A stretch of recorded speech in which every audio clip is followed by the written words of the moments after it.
George Bush's hand-picked dynamic duo from Texas inspects the opening site for a 5-day inaugural celebration. President and Mrs. Bush, Vice President Mrs. Quill went her down these stairs. Bobby Holt of Midland and Penny Percy Korth, a Waco native, co-chair the $25 million inaugural of the 41st president. They double-check the choreography for the Bush and Quayle family welcome at the Lincoln Memorial. Holt is a West Texas oil man and Bush fundraiser. Korth is a transplanted Texan who charms Washington with her Miss America smile. She's the organizer's organizer of political fundraising dinners and lectures art connoisseurs for Sotheby's auction house. For the past week, they've fended off criticism of the inaugural cost, the most expensive in history. Most of the cost that has been incurred is because the Bushes and the Quayles came to Bobby and me and said, we want an inauguration of inclusion.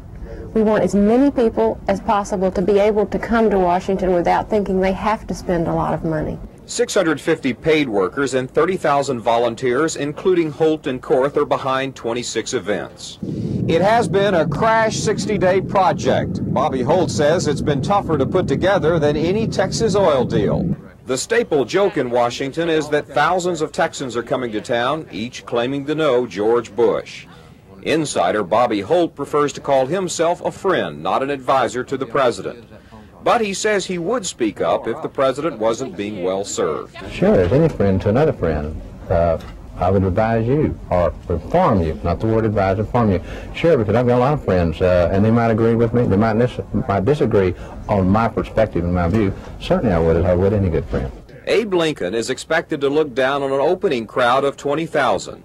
Country western, surfer, rock, and wholesome American music groups will provide free entertainment to the crowd and the new first family. The neatest thing in the world. It really is. The greatest opening. Robert Riggs, Channel 8 News, Washington. I want to tell you something.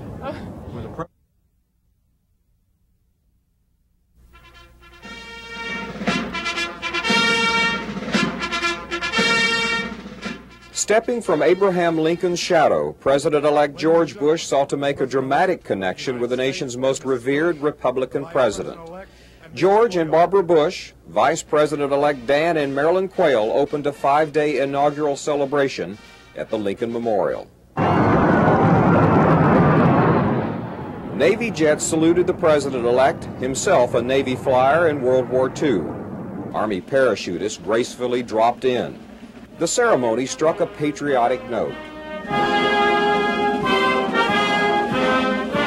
The first of a 26-event, $25 million extravaganza featured the president-elect's favorite brand of music, a two-stepping dedication from the Gatlin brothers. Houston means that I'm one day closer to you.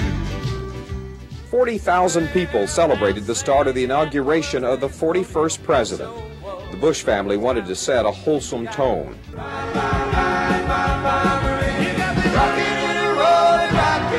The president-elect's grandchildren rocked to the surfer sounds of the Beach Boys. There's probably going to be some slumber parties around the Bush White House. The president-elect played off a favorite campaign theme of 1,000 points of light, with help from thousands of flashlights passed out to the audience to symbolize America's brilliant diversity. George Bush illuminated his vision for the nation. Ladies and gentlemen, it is the ambition of my presidency to make these 1,000 points of light shine brighter than ever before.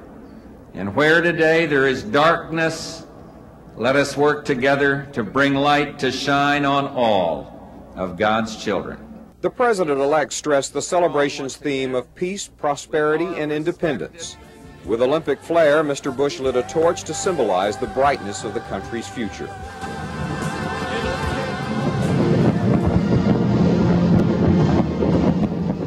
The grand finale shot off a load of fireworks artillery flashier than the 4th of July.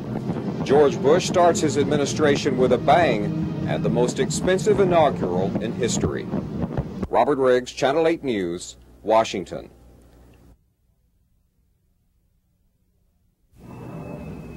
The inaugural brought LaGar Hole and George Griffith of Brownsville together for the first time since December 1944. They flew combat together in the South Pacific with George Bush. Hole was executive officer of Torpedo Squadron VT-51, 18-year-old Lieutenant Junior Grade Bush was the youngest pilot in the Navy at the time. That, to me, tells me something about the man as an individual. He's got the drive, and he's got the vision, and he knows where he wants to go, and he goes out and does it. Hull remembers Bush as a tall, lanky Texan who was mature and smart. Bush flew an Avenger off the deck of the San Jacinto. He was shot down attacking a Japanese communications station on the island of Chichijima. 2 crew members perished. The USS Finback rescued Bush. He spent 30 days on submarine patrol getting depth charged. George Griffith and George Bush received the Distinguished Flying Cross for bravery under fire. I met a lot of men who died young in that occupation. I didn't meet any wimps. Survivors and widows of the squadron and the Finback crew were invited to a reunion with the President-elect. He knew almost all of us on both sides, but some of the crew on the Finback he hadn't seen probably in 40-some years. And I don't think he'd seen George in that period of time. He received me as though I'd seen him yesterday, as though I was a close friend, and he was another one of the boys. As you know, of course, he was very young during the days that he was with us. He and I are the only ones that don't look old at this time. George Bush's war buddies planned to surprise him by riding this inaugural parade float down Pennsylvania Avenue. Beneath its plastic cover sits a bomber like the one flown by the President-elect. There's your radar antennas. Yes, one on each wing. Inside a cramped belly position, Griffith lived through many a close call with Lagar at the stick.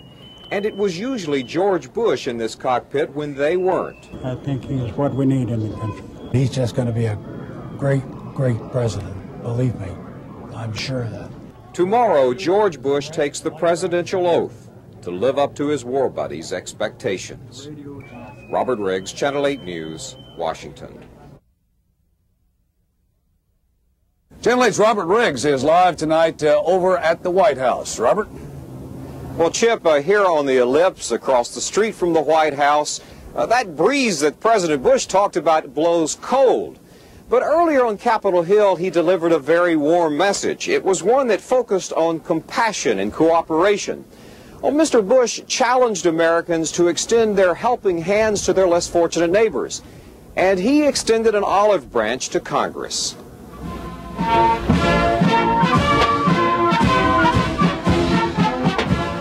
President George Bush says a new compassionate breeze blows over the nation.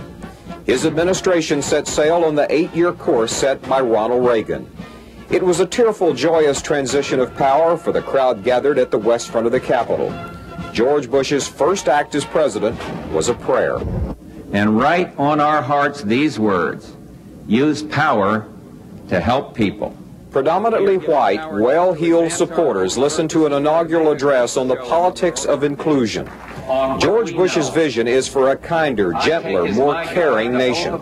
And I am speaking of a new engagement in the lives of others, a new activism, hands-on, involved, that gets the job done. President Bush shares the Reagan ideology, but this administration comes to office with a change of symbols and values. My friends, we are not the sum of our possessions. They are not the measure of our lives. In our hearts, we know what matters. President Bush made a commitment to help the homeless, impoverished children, unwed mothers, and drug addicts. He says money alone cannot solve those problems. And in any case, our funds are low. We have a deficit to bring down. We have more will than wallet, but will is what we need. Under George Bush, it will no longer be Reagan's us against them tug-of-war on Capitol Hill. Mr. Bush repudiated divisiveness and strained relations. He blames the distrust on Vietnam. I'm putting out my hand to you, Mr. Speaker. The president asked House Speaker Jim Wright of Fort Worth to work together to produce a budget the nation can live on. The American people await action. They didn't send us here to bicker. They ask us to rise above the merely partisan. The toughest tone of his address concerned drugs. He called cocaine a deadly bacteria hurting the body of the country. And there is much to be done and to be said. But take my word for it, this scourge will stop. George Bush says he will celebrate successes made not of gold and silk, but of better hearts and finer souls. Victor Hancock of Richardson felt touched by the message. It means a compassion for all of the people in this country, all of them. It includes you and I, blacks and whites, Hispanics, browns, Chinese, everyone. George Bush takes the best of the Texas spirit in terms of that entrepreneurship and pioneering spirit and independent thinking and transfers it into the national government. Well, the address was short on spiritual content and short on solutions, and long on spiritual content, and that's the way it's meant to be. This is an opportunity for President Bush to tell the nation what the tone of his leadership will be, and he says it will be very compassionate. Chip? Robert, you've covered the Reagan administration for many years here in Washington. This would be a good time to ask you, how do you think George Bush will differ from Ronald Reagan in the office of president?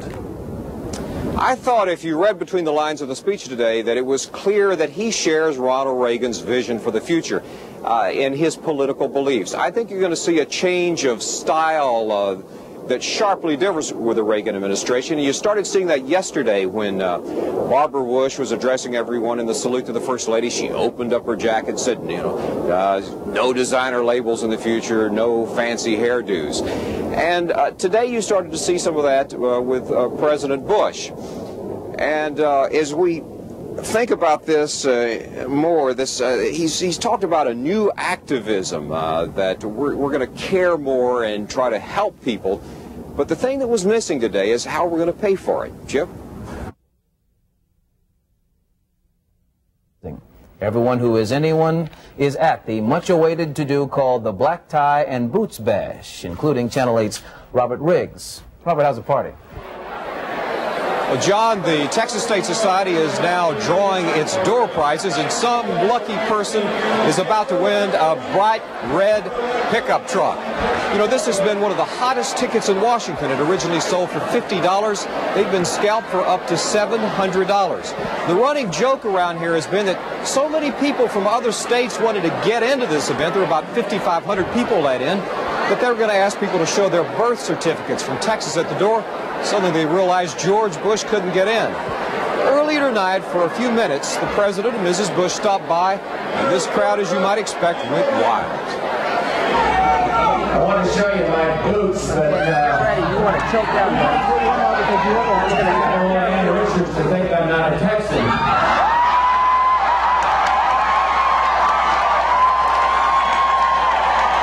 You know, all day long today in our house, people are coming up and saying, how is the president like this? Or how is the president like that? And I say, well, I don't know how the president like that. Oh my gosh, it's George. Well, afterwards, the Texas State Society made a large, substantial donation to Mrs. Bush's campaign against illiteracy. Also, Congressman Stenholm from West Texas, the home of Nakona Boots, donated 10 pairs of boots to the Bush grandchildren. If you can see it here, it's